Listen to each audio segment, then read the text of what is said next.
Emily Harper's life hadn't been easy. Her father, a decorated soldier, died heroically in a conflict zone when she was just a toddler, leaving her mother, Sarah, to raise her alone. Sarah worked tirelessly, pulling long hours at low-paying jobs to keep food on the table. But life dealt them another blow. Sarah's chronic illness kept her bedridden for months at a time. Employers grew impatient, dropping hints that they couldn't afford unreliable workers. Each time Sarah lost a job, she'd retreat to her room, sobbing into her pillow, overwhelmed by the weight of their poverty. Money was always tight. Some nights, dinner was nothing more than stale bread smeared with margarine or plain pasta sprinkled with salt. Emily learned early on that hunger was a frequent guest in their home. At school, Emily stood out for all the wrong reasons. Her clothes, hand-me-downs, and thrift store finds were patched and faded, making her an easy target for cruel classmates. Kids can be brutal, speaking truths that cut deep. In the classroom, Emily was the outsider, her worn sweaters and scuffed shoes the subject of whispers and giggles from the girls at the back. "Look at Emily's sweater, did she dig it out of a dumpster?" They'd snicker. She grew used to the taunts, her heart hardening a little more with each jab, but the sting never fully faded. When Emily was 14, tragedy struck again. Her mother passed away. With no one else to turn to, Emily was sent to live with her aunt, Margaret, her late mother's older sister, in a small town outside Springfield. But life with Margaret was no fairy tale. Margaret called Emily a freeloader and lazy good-for-nothing, though she herself had little interest in work or keeping a tidy home.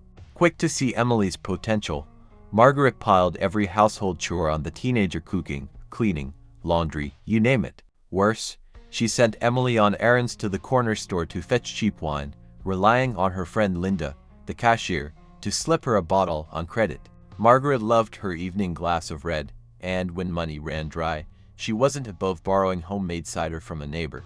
By month's end, with debts piling up, Emily and Margaret were back to scraping by, dipping bread in cheap oil for dinner. Margaret's favorite pastime was berating Emily, slurring through her wine-soaked evenings about how Emily was a burden and needed to marry off soon. Her words cut deep, reducing Emily to tears more times than she could count. Linda, the store cashier, had a son, James, who owned the shop. Margaret envied their comfortable life and saw an opportunity. She'd nudge Emily, asking if she fancied James, hinting at a future where Emily's marriage could secure Margaret's financial ease. Emily, shy and reserved, brushed off the suggestions, her silence a shield against her aunt's schemes. When Emily turned 18, Margaret's pressure intensified. She painted vivid pictures of a secure life with James, but her motives were clear. She wanted access to the store's goods, maybe even free groceries if they became family. Margaret owed Linda a hefty sum, and she saw Emily as her ticket out of debt. But Emily had had enough. Years of Margaret's nagging and insults had worn her down. One evening, pushed to her limit, Emily snapped, "I'm not here to fix your money problems," she shouted, storming out and slamming the door behind her. Later that night, Emily returned, her resolve hardened. She packed her few belongings, a handful of clothes, her father's war medals, and a small piggy bank she'd hidden from Margaret. Since moving in, she'd saved every penny she could, scraping together just enough to rent a room from a kind elderly woman in Springfield. The medals, her only keepsake from her father, became her talisman, a reminder of his courage and her own. With her savings, she paid the first month's rent and bought enough food to get by. Leaving Margaret's house felt like shedding a heavy chain. She was free, but the future loomed uncertain. Emily knew she needed a job. College wasn't an option. Rent and food came first. At a local supermarket, she picked up a free job listings paper. The options were overwhelming. Most required degrees or skills she didn't have. One ad caught her eye, a cleaning job at a corporate office in downtown Springfield. What else can I do with just a high school diploma? She thought. Might as well scrub floors to survive. She called the number, and the HR department hired her on the spot. The office was a mess. Grime coated the floors, and the last cleaner had quit after 3 days, unable to handle the toxic workplace. Emily's first day was a trial by fire. As she mopped the floor in a room full of computers and office workers, a sharp voice cut through the hum of keyboards. "What's that smell?"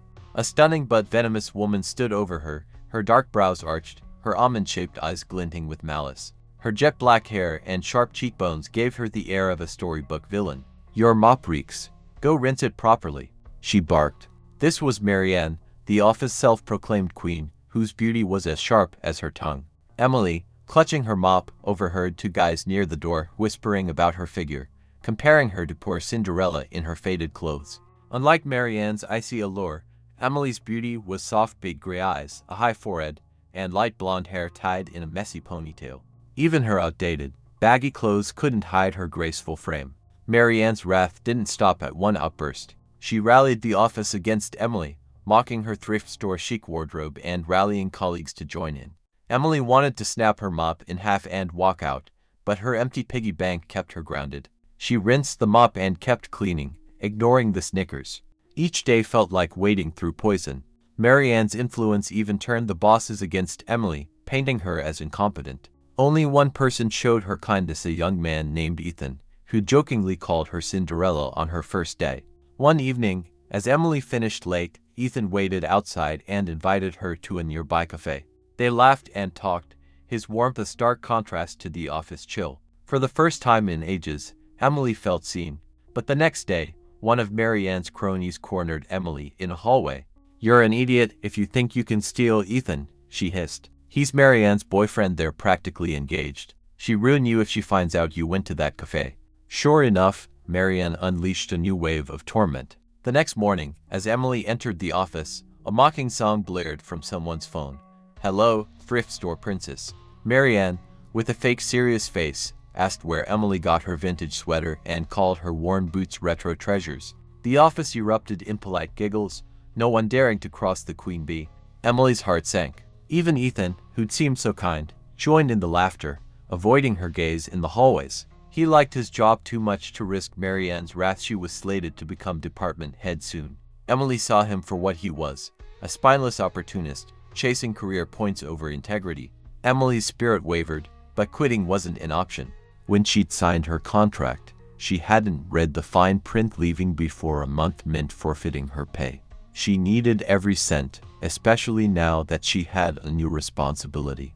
A tiny white kitten she'd found shivering outside the office. She named him Max and hid him from Marianne's cruel gaze, smuggling him home in her bag.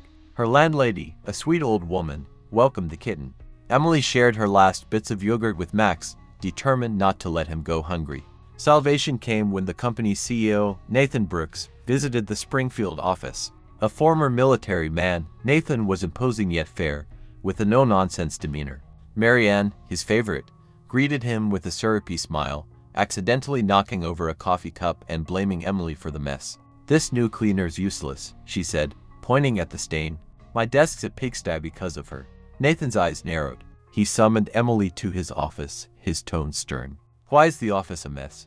Why aren't you doing your job?" Emily, trembling, explained, "I clean as best I can, but Marianne, she doesn't like me. I think she spilled the coffee on purpose to get me fired." Nathan studied her, then asked her name. When she said, "Emily Harper," his face changed. "Your father's name?" he pressed. "Michael Harper," she replied softly. "He died in action." Nathan leaned back, his expression softening. "Michael was my friend. He saved my life, took a bullet for me." A long silence followed. "Marianne's been bullying you, hasn't she? We'll handle it. Go back to work." The next day, Nathan fired Marianne, her reign of terror over. He called Emily back to his office, handing her keys to a 3-bedroom apartment. "This was meant for my kids, but I don't have any yet. You're Michael's daughter, you shouldn't be scrubbing floors or living in a rented room. Move in, and bring that kitten you mentioned." Emily, stunned, asked, "Can Max come too?" Nathan laughed. "Bring a whole zoo if you want." Emily's life transformed. She moved into the apartment, Max purring happily beside her. Nathan hired a new cleaner and promoted Emily to a client service role, mentoring her like a daughter. He bought her new clothes, enrolled her in college for business studies, and began grooming her to one day lead his company.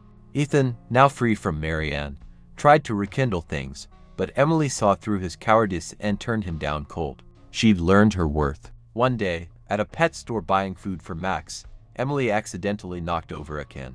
A tall, quick-handed guy caught it before it hit the floor. "Nice choice premium food for your cat," he said with a grin. His name was Alex, and they hit it off instantly, chatting like old friends. Alex walked her home, and they talked for hours outside her building. "I didn't want to leave," he admitted, "but propriety calls." Emily felt a spark she'd never known, a connection that felt like fate. That night, she lay awake, replaying their conversation, her heart full. The next morning, stepping outside, she froze. Alex was there, waiting. "I couldn't stay away," he said, pulling her close. "You're my person, and I'm yours." That's it. Emily's journey from hardship to hope had just begun. If you enjoyed this story, please give it a thumbs up, subscribe and hit the bell to catch more inspiring tales. Stay kind, and see you next time.